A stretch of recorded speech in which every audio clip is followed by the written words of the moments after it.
Salam Malaysia Madani dan kita bersama lagi dalam ruang bicara yang dibawakan kepada anda tentunya di Bernama TV dan sudah pastilah hari ini juga kita memilih satu lagi topik yang cukup penting dan relevan sebenarnya untuk kita sembang-sembang bersama dengan seorang tetamu yang cukup istimewa yang sudah pun berada bersama saya di studio ruang bicara ini.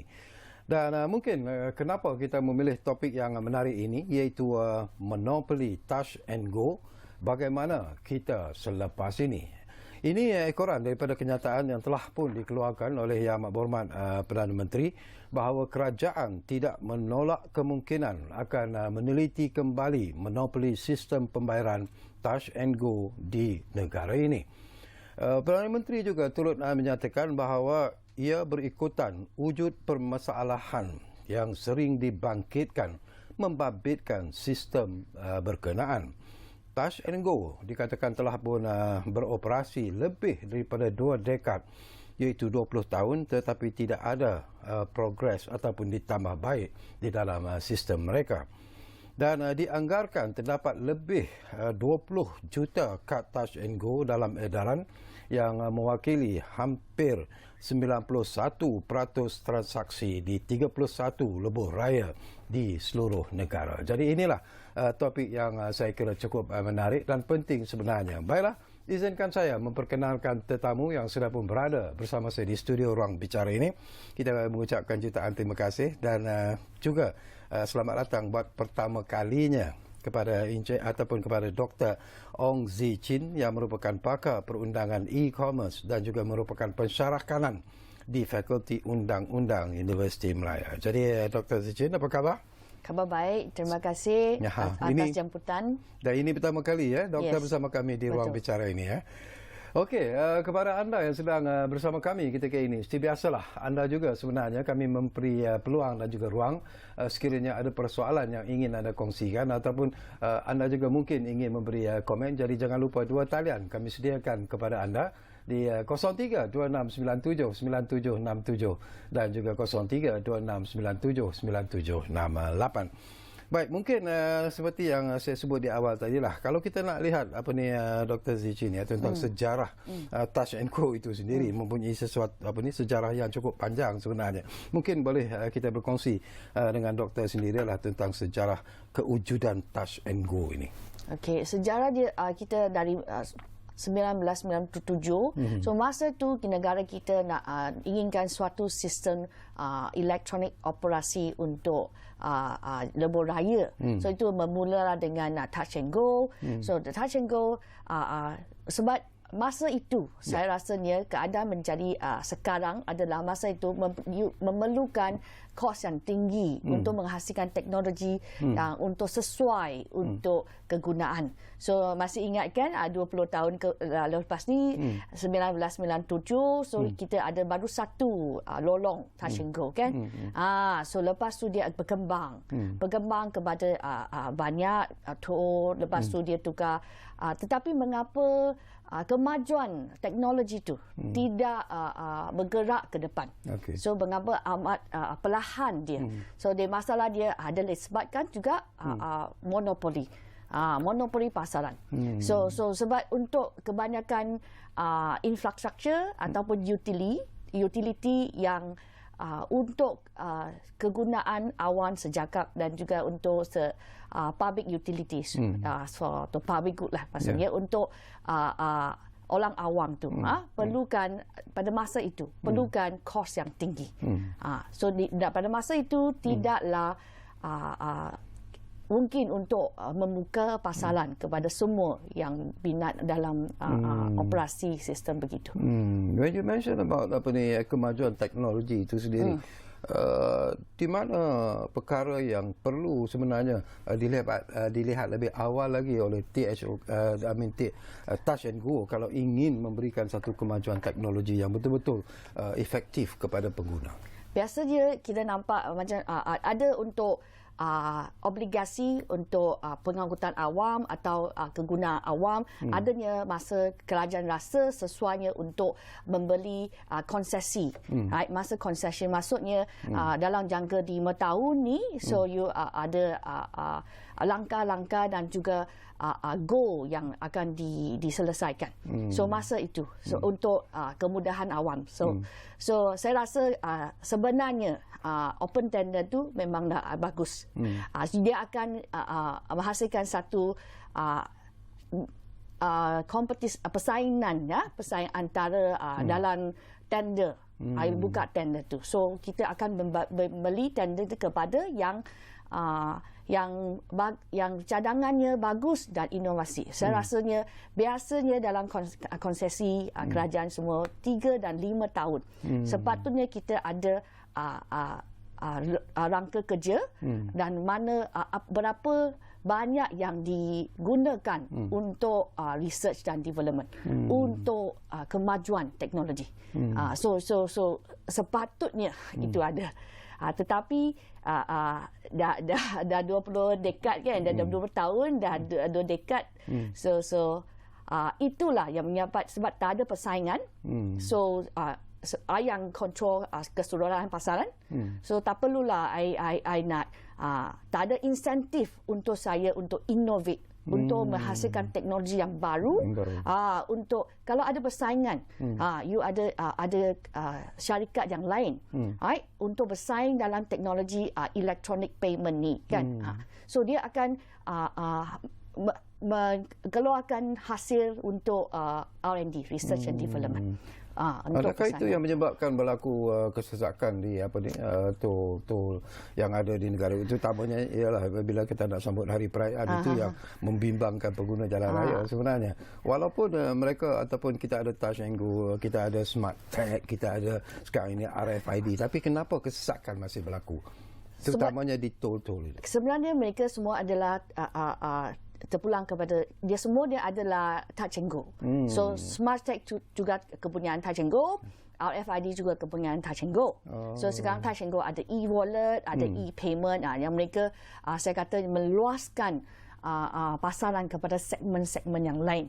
So mengapa jadi kesesakan? Saya rasa maintenance kan, itu apa repair, kerja-kerja penambahbaikan dalam tol-tol tu tidak dilaksanakan dengan betul. So maksudnya kalau kita selia balik, kawal balik review touch and go performance, tengok berapa baik mereka buat. So patutnya setiap 3 sampai 5 tahun kita kena assess apa yang masalah pengguna diselesaikan, masalah harga, masalah keperluan dan permintaan, right? Masalah penambahbaikan teknologi, penambahbaikan kelosakan yang ada. So itu sepatutnya setiap konsesi atau setiap 3-5 tahun untuk membuat satu review, kan? So itu dah tak berlaku,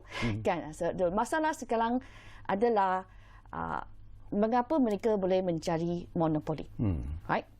So pada awalnya saya rasa dekat persaingan ni.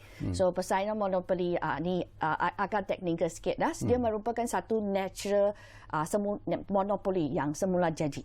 Maksudnya dalam masa tu kita perlukan teknologi ni, tak ada siapa yang nak hasilkan teknologi ni sebab memerlukan kos yang tinggi dan juga inovasi. So dia lah perlukan satu syarikat saja untuk tidak bersaing. So kalau bersaing, so mereka tidak ada kos yang lebih untuk pergi untuk berkembangkan teknologi yang perlu ada dekat masa tu. So mereka sudah menjadi national monopoly. So sekarang dia sudah berkembang kepada segmen-segmen lain. When you talk about teknologi sendiri, Dr. Zichin, kalau kita compare ataupun kita bandingkan dengan tol-tol di luar negara lah sebagai satu contoh, apakah tol kita ini masih lagi ketinggalan sebenarnya? Saya rasa betul lah ketinggalan. Bukan setakat tol. Tengok bas kita, bayaran bas, bayaran dekat LRT, MRT yang public transport. Dekat Thailand saya rasa saya tahu ni tahun 2016-17 mereka telah memperkenalkan QR code You scan QR code dekat Thailand, bas dia. Scan QR code, you boleh langsung buat bayaran. Tetapi itu juga ada masalah tentang connectivity kita. Kita ada tak wifi dekat semua tempat yang macam tu masalah tu. So Thailand dah ada QR code, right? So sekarang ada satu masalah adalah kita kena tengok pasaran, mengapa dia jadi monopoli ya.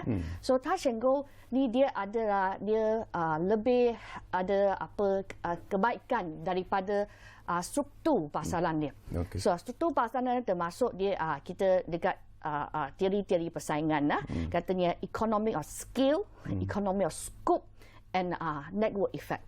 So itu pasaran tu merupakan bukan pasaran monogamous, bukan satu barang saja. Dia adalah pasaran yang multi-sided. Maksudnya macam credit card. Kebanyakan orang menggunakan credit card.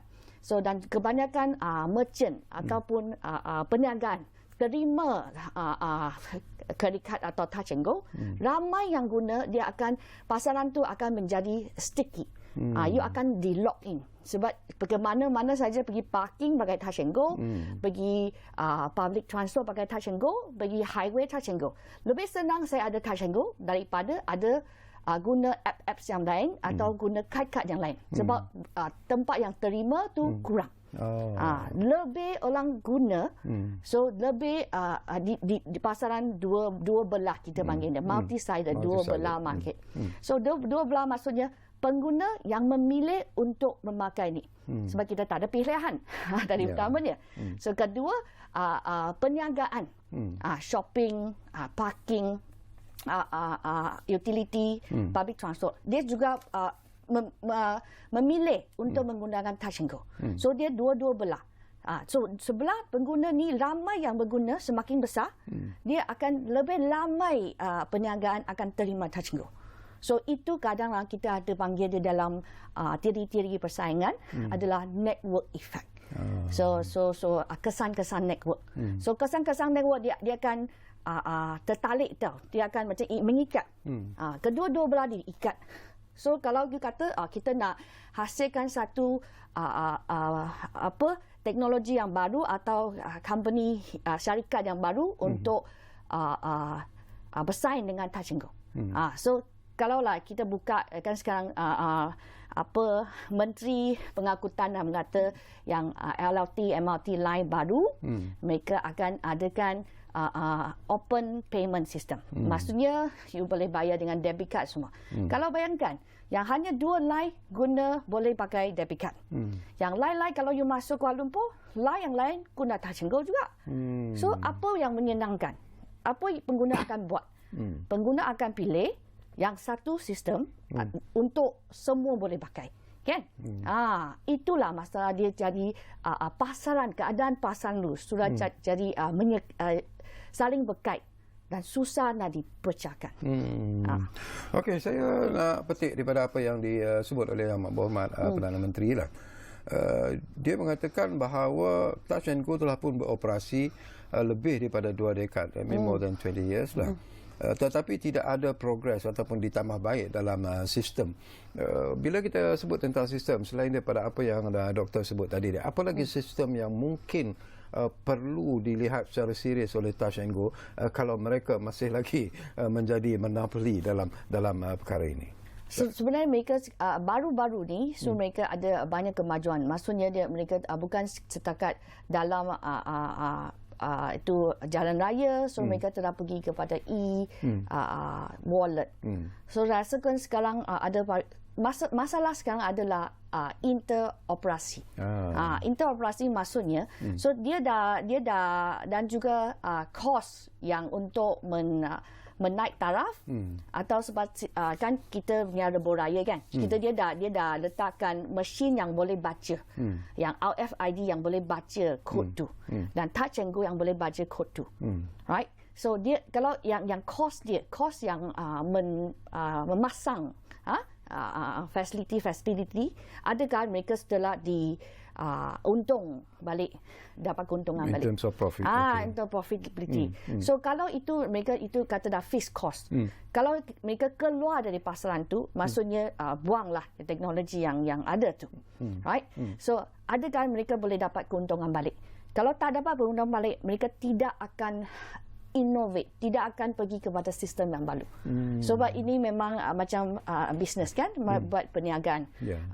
Apa kejadian ada kalau sistem ni pakai, walaupun banyak komplain, banyak bising, I belum lagi untung. So I tak akan, I baru invest dekat sistem ni. Kan? So dia ambil masa yang lama untuk dapatkan hasil balik. Itulah dia mengapa dia tidak boleh innovate. Sebenarnya sekarang dah ada banyak. So I dah mention Thailand dah pakai QR code kan, yang tu chip tu kan, ada yang pakai transponder, so ada yang beza-beza, ada banyak dah beza. Singapura dah ada yang lain-lain yang boleh perkembangkan. Mengapa sekarang masalahnya, mengapa Touch 'n Go tidak menceburi dalam bidang itu? Sebab mereka tidak perlu. Kan?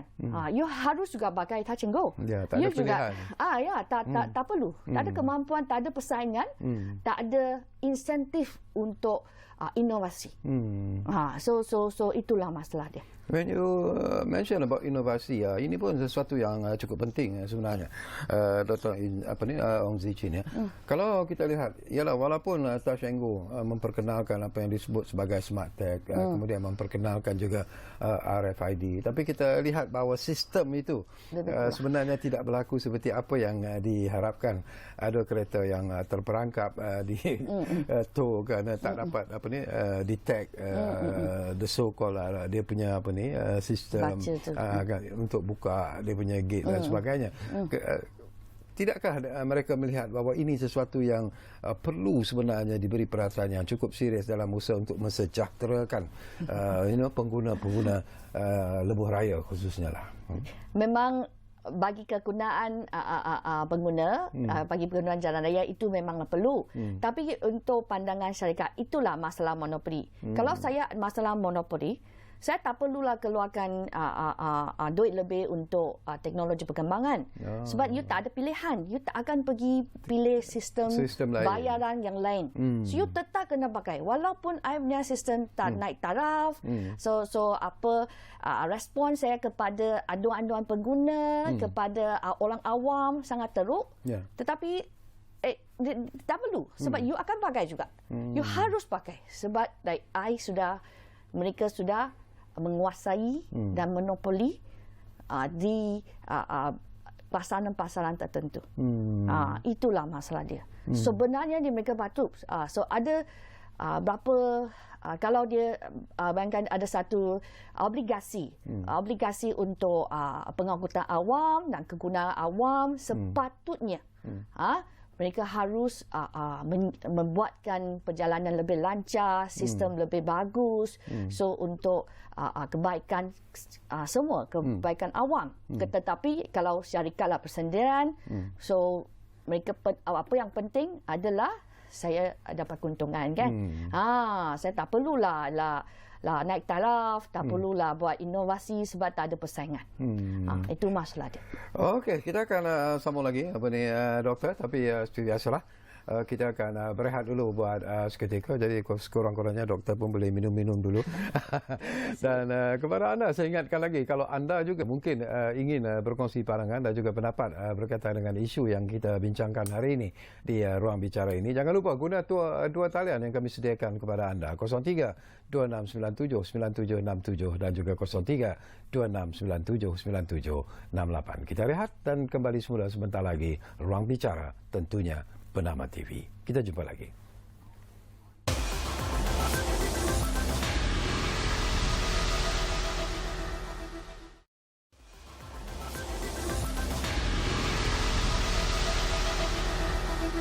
Okey, kita kembali semula ke ruang bicara. Masih lagi bercakap tentang monopoli Touch 'n Go. Bagaimana kita selepas ini, dan tentunya kita masih lagi bersama dengan tetamu yang berada bersama saya di studio, Dr. Ong Zee Chin, iaitu pakar perundangan e-commerce dan juga pensyarakanan di Fakulti Undang-Undang Universiti Malaya.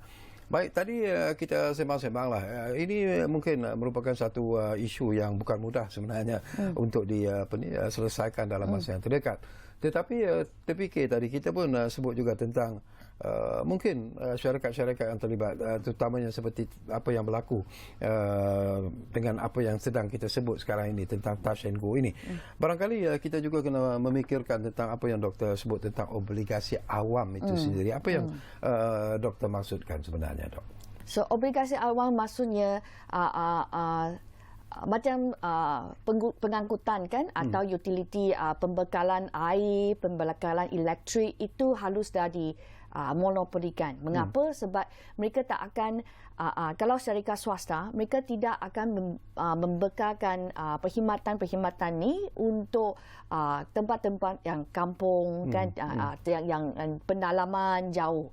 So itu disebabkan obligasi untuk awam. So kerajaan harus memaksa mereka. So memang keuntungan saya membekalkan elektrik atau membekalkan wifi atau internet kat kampung-kampung pendalaman, semua saya tidak akan mendapat keuntungan sebab kurang ramai yang pakai. Right? Kos yang tinggi untuk menarik connectivity, semua kos yang tinggi, infrastruktur kena bina kan. Yang itu. So tidak ada syarikat kalau persendirian untuk pembukaan persaingan akan menceburi memberi kemudahan ini kepada pendalaman. So dalam keadaan itu, so itulah maksudlah dia ada satu obligasi awam. So kerajaan harus membekalkan, menincentivise baginya you harus pergi walaupun tak untung macam TMB kita macam pembekalan air walaupun dia tidak diswastakan tetapi dia harus dia ada certain obligasi.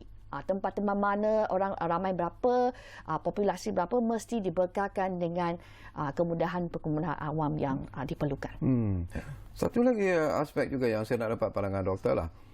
Adakah perundangan yang sedia ada ini memadai sebenarnya untuk kita mengawal monopoli sebenarnya? Sebab undang-undang kita adalah Undang Akta Persaingan 2010. So Akta Persaingan 2010 memang ada kita ada kekangan akta. Bukan sebab kekangan akta. So dalam perkembangan undang-undang persaingan, so pakar-pakar persaingan di Eropah, di luar negara kan, mereka telah memikirkan sekarang undang-undang yang masih ada adalah denda.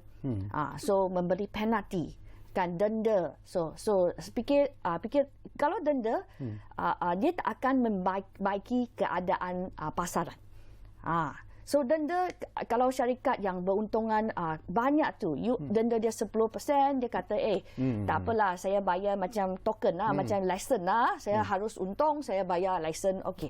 So sekarang undang-undang persaingan telah memikirkan bagaimana. So undang-undang persaingan sudah ada dah lama so tetapi Malaysia baru adakan akta pada 2010 dan dikuatkuasakan pada 2012. Right. Sekarang mereka pakar-pakar dalam undang-undang persaingan telah merasai.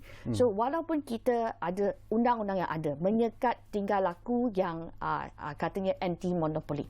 Sama ada dah kartel atau horizontal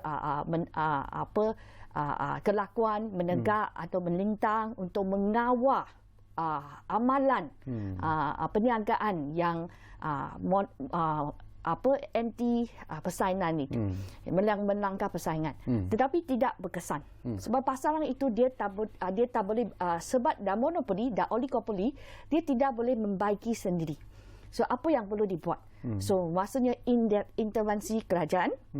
Dan juga sekarang mereka sudah bermula kepada pasaran digital, akta pasaran digital baru di dekat European Union baru-baru diadakan pada 2020. So mereka fikir kalau dalam pasaran terutama itu khusus kepada pasaran digital. So dia kata pasaran digital yang mencari satu sudah menjadi gatekeeper. So ada sesetengah pihak, sesetengah syarikat yang telah menghalang atau kita panggil dalam terma monopoli barriers to entry. So sebab I dah monopoli, I dah kawal pasal ni, tak ada orang boleh bersaing dengan saya. Sama ada teknologi saya paling baik atau sama ada dah memang saya ada kelebihan dalam economy of scope, economic skill. So you susah nak masuk dalam bersaing dengan saya. So saya ada kebaikan di sana. So mereka so undang-undang yang sebelum ini persaingan adalah perpaksikan, kita panggilnya expose. Expose maksudnya masalah berlaku. Maksud sekarang lah monopoli berlaku macam mana? Kita denda dia. Kita penalize, kita denda dia, kita minta dia buat baiki keadaan. Okay. So tetapi pakar-pakar ekonomik dan pakar-pakar persaingan dah kata cara ni tak berkesan. Maksudnya kita nampak monopoli dekat teknologi macam Microsoft kan sudah monopoli berapa tahun dah. Berapa tak ada lagi teknologi yang baru. Macam Google yang kita pakai kan. So itu pun monopoli dah lama. Kan, so tak ada teknologi yang lebih canggih dan boleh bersaing dengan mereka. So mereka sudah sekarang beralis pandang kepada, dia kata undang-undang persaingan yang sedia ada kekangan. So mereka sekarang cadangkan guna pakai ex-anti law. So ex-anti law, undang-undang ex-anti, maksudnya kita kawal dulu. Kita membuat kawalan, membuat pemantauan sebelum industri itu menjadi monopoli. Sebelum menjadi oligopoli. So macam mana kawalan? Kawalan sebab review, komunikasi. So sebelum kita find dia, dia sekarang pakai dua cara. Satu cara quantitative approach dengan kualitatif.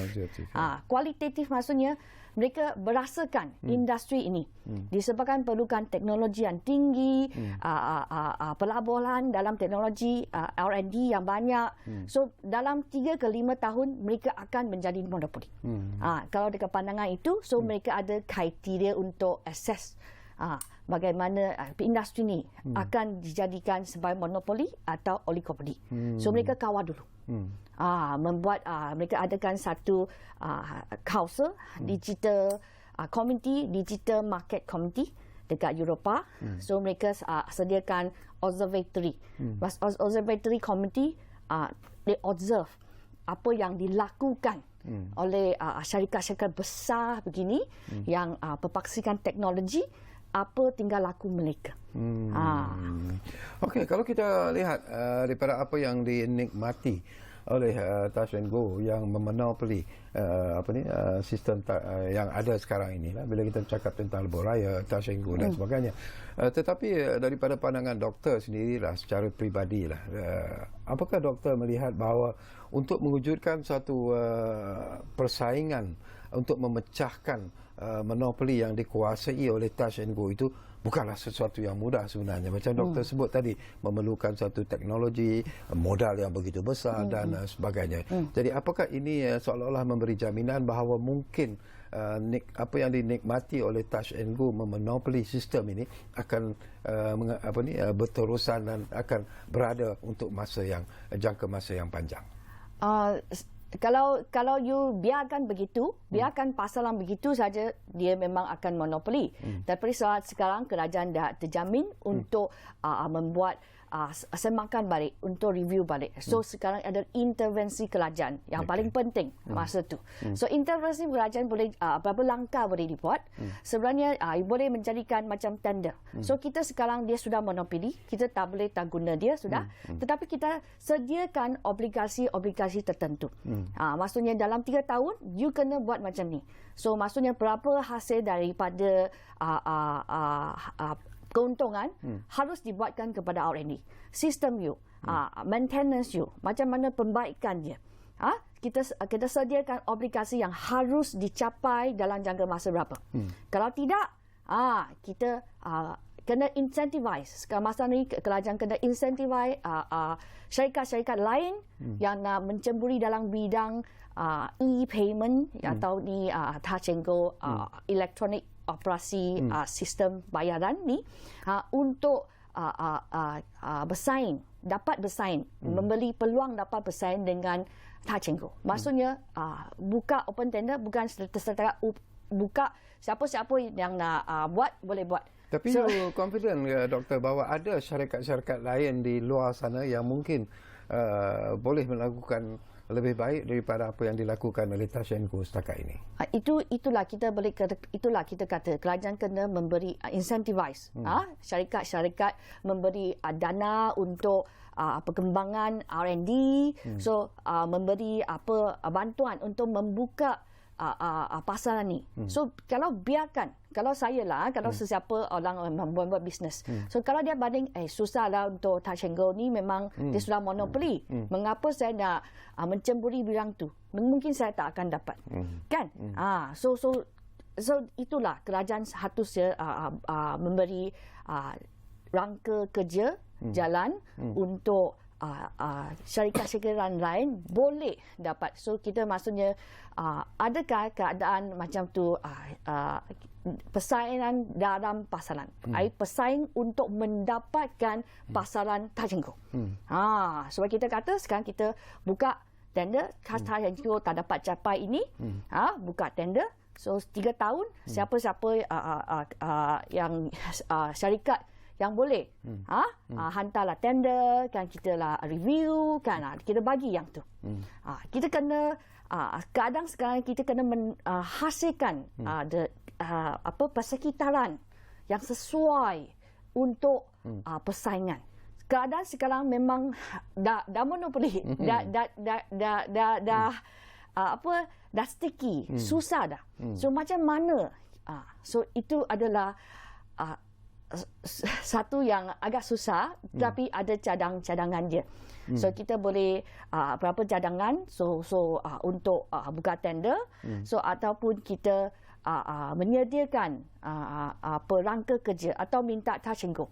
You menyediakan rangka kerja yang you boleh buat, kan? So you beritahu, 3 tahun atau 5 tahun saya akan tercapai ini, saya akan buat ni. So macam mana perkembangan saya, kita plankan, atau mungkin mereka boleh suggestkan. So kita panggil flexibility, rangka kerja fleksibel. So you yang janji you boleh buat macam ni, kebanyakannya adalah sistem. So kita macam mana kita assess dia punya performance, performance Touch 'n Go. So kerajaan kena memantau. Maksudnya so setiap 3 tahun perbaikan you, so yang lorong-lorong yang tak boleh jalan tu tak berlaku, atau aduan-aduan pengguna dapat diselesaikan, ataupun permintaan untuk kad. Sekarang kata permintaan untuk kad, kita susah nak dapat Touch 'n Go kad, kan? Kena awak pergi queue, hilang kad pun tak dapat, masalah tu, kan? So kalau permintaan tu you kena memenuhi. So I tahu you alasan you adalah kekangan chips, macam tu. So tetapi kalau dalam pasaran yang persaingan dia adalah sehat, keadaan sehat, atau persaingan adalah kita panggil contestability, boleh bersaing. Kalau katalah dengan apa yang doktor sebutlah, kalau Touch 'n Go sendiri berubah, memenuhi segala apa yang dikatakan sebagai kekurangan, all the complaints daripada pengguna dan sebagainya, mereka boleh atasi dalam masa yang tertentu, kerana mereka ada kemudahan-kemudahan dan juga teknologi yang memang sedia ada. Apakah mungkin kerajaan akan berubah, dan ini berarti bahawa mungkin monopoli oleh Touch 'n Go itu akan berterusan sebenarnya, because they are still the best yang boleh offer kepada pengguna. Okey, monopoli tu sebenarnya tak salah. So monopoli tu maksudnya kalau persaingan, you mesti menang dengan teknologi, dengan efisiensi, dengan kerja performance you yang baik. So kita tak apa kalau you monopoli. Kan monopoli tu tak salah sebenarnya. Monopoli dia akan salah masa dia guna abuse, kita kata kuasanya, menyalahguna. Dia guna kuasa yang banyak. Sekarang saya monopoli, so I guna kuasa saya untuk melakukan amalan-amalan yang menghalang persaingan. Itu adalah salah. So maksudnya kalau you itu dah panggil dia persaingan sebab saya memang teknologi I paling canggih. So syarikat saya memang efisien sangat. Dapat memenuhi semua. Tak ada komplain semua. Tak perlulah pesaing. So dia akan di tahap sana. Kan? Tetapi monopoli yang sebegitu yang kata memang menang sebab produk ataupun servis mereka. Bukan kebanyakan dalam teknologi bukan dia boleh di sana selama-lamanya. Teknologi kan berkembang. So maksudnya masih ingat tak kita dulu sebelum iPhone kan kita BlackBerry paling handal. Kita Nokia paling handal. So teknologi ini akan kalau ada teknologi yang baru dia akan menggantikan kedudukan monopoli itu. Tetapi saya rasa dekat operasi bayaran teknologi ini, so bukan satu teknologi yang amat canggih sekali, macam susah nak mencemburi. So sekarang ada banyak cara lah boleh buat, kan? So saya rasanya hasrat kerajaan untuk menyemak, untuk review, membuka masalah itu adalah satu langkah yang agak amat menggalakkan. Tetapi bagaimana caranya untuk menghasilkan satu keadaan yang dapat bersaing untuk syarikat-syarikat yang lain. When you talk about the new technology juga, Doktor, it's not cheap sebenarnya kan. Tadi pun Doktor mention ianya memerlukan kos yang cukup tinggi sebenarnya. Di samping itu ia juga memerlukan kepakaran daripada mereka yang berpengalaman untuk sama-sama to develop the so-called the new technology itu sendiri. Mungkin Touch and Go mempunyai kemudahan ini sebenarnya. Tetapi apakah doktor yakin bahawa sekiranya tender ini menjadi tender terbuka, apakah ada syarikat-syarikat lain juga yang mungkin berminat dan mereka juga mempunyai kepakaran untuk develop the so-called new technology seperti apa yang doktor sebut ini? So itulah saya kata kerajaan kena memberi insentif. So mungkin tidak ada sekarang. Yang syarikat ada teknologi yang begitu, syarikat-syarikat yang mahu bersaing, so kerajaan kena memberi insentif. Maksudnya bagilah mungkin syarikat-syarikat yang sudah dalam teknologi, sudah dalam bidang-bidang lain, peluang untuk saya rasa kalau open tender mungkin akan dapat banyak aplikasi permohonan untuk dalam bidang ini. So keadaan ni sekarang adalah kita kena menukar persekitaran monopoli kepada persaingan.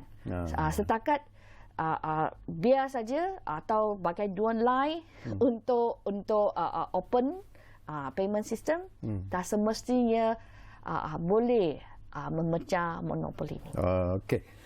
Baik, doktor, kita berehat buat kali terakhir dan kembali nanti kita hampir-hampir di penghujung ruang bicara sebenarnya. Tapi banyak lagi persoalan yang mungkin sempat saya kongsikan bersama dengan tetamu kita di studio, iaitu Dr. Ong Zee Chin yang merupakan pakar perundangan e-commerce dan pensyarakanan di Fakulti Undang-Undang Universiti Melaya. Kita rehat dulu dan kembali semula sebentar lagi dalam ruang bicara yang kami bawakan kepada anda di Bernama TV. Kita jumpa lagi selepas ini.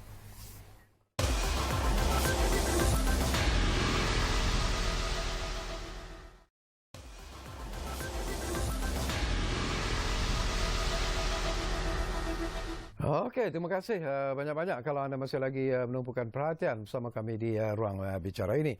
Masih bercakap tentang monopoli Touch and Go, bagaimana kita selepas ini. Banyak sudah persoalan yang kita kongsikan, tapi satu lagi persoalan juga yang saya nak dapatkan penjelasan daripada Dr. Ong Zee Chin. Ini berkaitan dengan e-payment system itu sendiri. Ramai juga yang bertanya, apakah ianya merupakan satu sistem yang selamat sebenarnya ataupun masih lagi ada kelompongan yang perlu dilihat supaya pengguna kita rakyat ini tidak menjadi mangsa. E-payment system sekarang ini memang bermasalah di Malaysia. Sebab mengapa masalah dia berlaku? Kita nampak masalah dia disebabkan yang payment system ni bukan bersaingan daripada teknologi banyak syarikat yang bersaing. So maksudnya kalau sekarang payment system ni adalah dalam Bank Negara Malaysia, mereka ada garis panduan dan juga security yang you harus memenuhi untuk payment system ni. So masalahnya adalah kita outsource. Teknologi kepada teknologi syarikat-syarikat teknologi. So sekarang ni adalah bank-bank kita, mereka keluarkan dana di bawah Bank Negara untuk membuat satu saya rasanya panggil PayNet. PayNet. So masuk e-banking kita semuanya dilakukan dengan PayNet. So PayNet macam tu pun kalau walaupun dia ada obligasi tertentu, maksudnya dia ada dekat perundangan kata you mesti memenuhi sistem you macam mana payment sistem kan, keselamatan mesti menjaga macam tu, right? Tetapi dia juga tidak. So masalah sekarang adalah kebanyakan teknologi syarikat-syarikat teknologi atau bank tidak ingin mengeluarkan banyak modal untuk menjaga keselamatan security. Keselamatan security itu sangat mahal sebenarnya. Teknologi itu bukan setakat sekarang apa yang dipakai adalah dipanggil automated decision making. So maksudnya you tekan A, pergi B, B pergi C, C pergi D, D pergi E macam tu. So transaction dah selesai. Right? Tetapi dia tidak ada cara untuk retract balik. Maksudnya kalau payment dah pergi, macam mana di retract pulang. So belum ada lagi. Mengapa tak ada? Mengapa tak keluarkan duit untuk R&D begitu?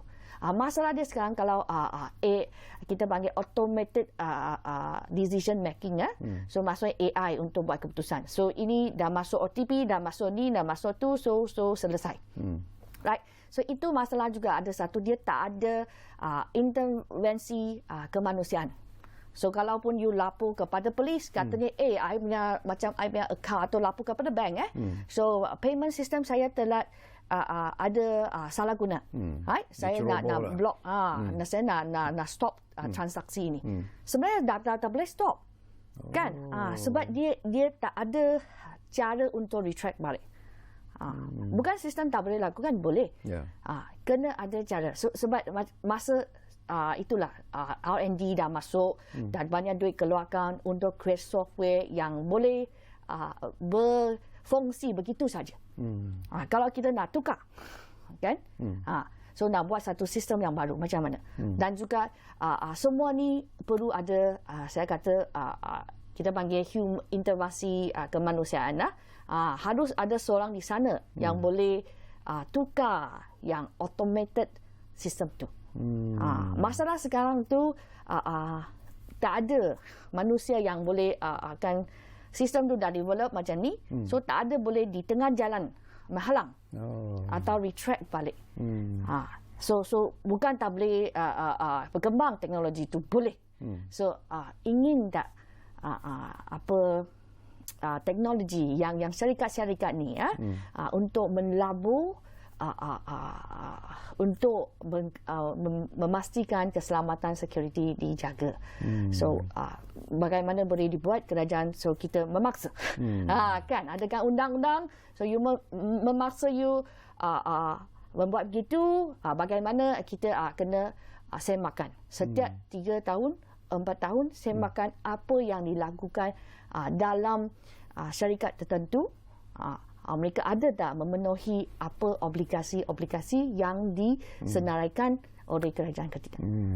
Okey, kembali semula tentang isu monopoli touch and go ini. Kalau begitulah hasrat yang disuarakan oleh Yang Amat Berhormat Perdana Menteri, apakah doktor menjangkakan bahawa will there be a possibility barangkali doktor di mana kalaulah kita buka tender secara terbuka, apakah akan ada syarikat-syarikat ataupun keperluan syarikat-syarikat tempatan untuk bekerjasama dengan syarikat-syarikat daripada luar negara yang mungkin mempunyai expertise dalam bidang-bidang seperti apa yang dilakukan oleh Touch and Go ini? Apakah possibility itu ataupun kemungkinan itu akan wujud? Sebenarnya Touch and Go sekarang dah coordinate dengan itu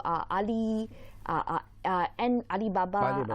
Dengan M Group dia. M Group dia adalah mengkhususkan kepada pinjaman e-banking yang tu kan. Tidak ada sekarang ada Touch and Go e-pinjam, Go pinjam yang tu. So mereka dah berpakat dengan Alibaba, Ant Group untuk bahagian itu. Sekarang masanya mereka dah sudah ada kan. Kita tak nak lagi untuk Touch and Go sahaja. Macam mana nak membuka pasaran ni. So itulah boleh kerajaan kena adakan semakan jangka masa panjang, jangka masa pendek untuk cuba kan untuk membuka pasaran ni. So maksudnya sekarang dah ada semua lane highway kita, jalan raya kita adalah semua touch and go. Kan? Dekat tahun 2017, Kelantan jangan kata, sekarang tak boleh ada pembayaran cara yang lain. Hanya boleh touch and go. Masalah itu sudah menjadi dia begitu. So sekarang dah buka balik. Maksudnya mungkin kita bagi 3 lane, 2 lane. Kalau kita mungkin bagi peluang untuk berunding, so ada dialog dengan touch and go. So apakah cadangan touch and go?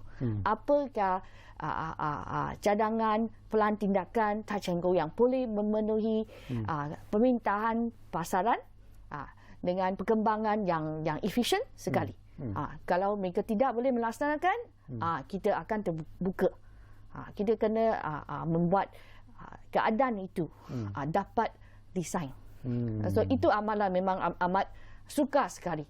So kan perlukan banyak insentif kerajaan. So kita boleh bagi option yang lain. So untuk syarikat-syarikat yang ingin mencari dalam bidang. Antara insentif yang boleh diberikan oleh kerajaan misalnya untuk memberi galakan dan juga kekuatan kepada syarikat-syarikat lain yang mungkin boleh bersaing untuk memecah monopoli Touch and Go ini. Apa yang perlu dilakukan oleh kerajaan selain daripada apa yang doktor sebut? R&D development, R&D insentif untuk maksudnya sekarang kalau Kementerian Pengangkutan so kena buka kepada interoperasi. Touch and Go kena ingin buat interoperasi yang boleh memberi peluang kepada pihak yang lain untuk bersaing. Maksudnya so yang teknologi baca chip tu so bolehkah yang dalam kad Touch and Go itu bolehkah semua kad debit kita semua boleh baca, boleh digunakan. So kadang-kadang dalam teknologi dia boleh menyekat. So katanya dia hanya boleh baca Touch and Go kad. Dia hanya boleh baca yang ni. So itu tentang interoperasi. So ataupun pelesenan teknologi. So I ada teknologi ini, so I membeli lesen. Lesen juga untung dah, bukan rugi. So dia beli lesen teknologi kepada syarikat yang lain untuk mengusahakan. Kalau syarikat-syarikat yang kecil, mungkin dia akan berusaha. Dan bukan setakat berusaha, dia sudah dapat teknologi yang asas. Mungkin dia lebih, kemungkinannya lebih berefisien untuk menjalankan kerja-kerjanya untuk kegunaan teknologi yang ada. Lesen Touch and Go juga tidak rugi. Dia juga dapat keuntungan kan. Dia hanya itu pembukaan teknologi itu dan juga interoperasi dalam apa yang sedang ada dibina. Maksudnya highway kita yang bacaan smart tag, yang RFID itu kan. So dia boleh juga harus dibaca dengan kad-kad atau syarikat yang baru ni untuk mengeluarkan teknologi. So teknologi mereka mesti adalah boleh exchange, interoperability boleh di-exchange. Tadi pun di awal tadi pun doktor ada menyebut tentang harga. Ini pun merupakan satu perkara juga yang perlu dilihat secara serius. Mungkin juga kalau kita dapat memecah monopoli yang berlaku sekarang ini, apakah doktor menjangkakan bahawa mungkin dari segi harga juga akan dapat diturunkan dan akhirnya dapat manfaat kepada rakyat ataupun pengguna lebuh raya sendiri? Sebenarnya harga dia bukan satu isu yang serius di sini, sebab kebanyakan kita metro dan pengaturan awan harga dia telah ditetapkan oleh kerajaan. Bukan masalah. Mungkin untuk dapatkan Touch and Go tu, kad tu mungkin RM10, so sudah harga tetap. So itu juga boleh ditetapkan. So persaingan dalam bidang ni atau terutamanya dalam pasaran yang banyak about multi-sided kita kata. So bukan setakat harga bukan satu-satunya faktor untuk menentukan persaingan antara syarikat-syarikat. So dalam keadaan ni mungkin dalam keadaan dua monopoli kan harganya tak semestinya akan turun. Tetapi ada pilihan. So masalah sekarang dia adalah keadaan pasaran. Sudah economy scale, economy of scope, network effect and multi-sided. Ini adalah kita panggil ciri-ciri pasaran yang touch and go yang ada ni. So mereka ada kelebihan daripada mana-mana yang nak masuk bidang ni. So itulah masalah sekarang ni. Apa lagi yang pada pandangan doktor yang perlu dilakukan di penghujung kita? We are to the end of the program. Tinggal 2 minit saja lagi masa. Harapan daripada Dr. Ong Zi Chin sendirilah. Satu tugas yang bukan mudah untuk memecah monopoli touch and go. Tetapi apakah doktor yakin bahawa ianya boleh dilaksanakan kalau ada kekuatan daripada kerajaan sendiri, kekuatan daripada syarikat-syarikat lain yang mungkin ingin bersaing bersama dengan touch and go di masa-masa yang akan datang? Saya rasa kita bukan nak kata open atau pecah monopoli. Kita harus dengan hasrat kita dalam semakan atau kita adakan roadmap untuk rangka kerja untuk touch and go. So bagi 3 tahun, so ini yang harus dilaksanakan, harus yang betul dibaiki, right? So kita bagi incentivize, bagi insentif kepada syarikat-syarikat lain untuk bersaing. So tetapi kalau dalam keadaan dua monopoli, kan, tak semestinya harga boleh turun. Itu masalah. So kalau kita dah dapat capai 2 monopoli, adakah kita nak buka dengan 3 monopoli? Nah, macam mana nak buka dia? So itulah adalah rancangan keharapan atau what kita akan nampak lebih keadaan pasar ni menjadi lebih terbuka, so atau lebih bermanfaat kepada pengguna-pengguna semua dan kita ada pilihan yang lain. Okey. Terima kasih banyak-banyak kepada Dr. Ong Zi Chin kerana sudi bersama kami di ruang bicara ini. Tapi apapun daripada apa yang disebut oleh Dr. Ong Zi Chin sendiri, terpulanglah kepada pihak kerajaan sendiri sebenarnya untuk merangka sesuatu yang mungkin lebih berkesan dalam usaha untuk memecah monopoli yang dikuasai selama ini oleh touch and go.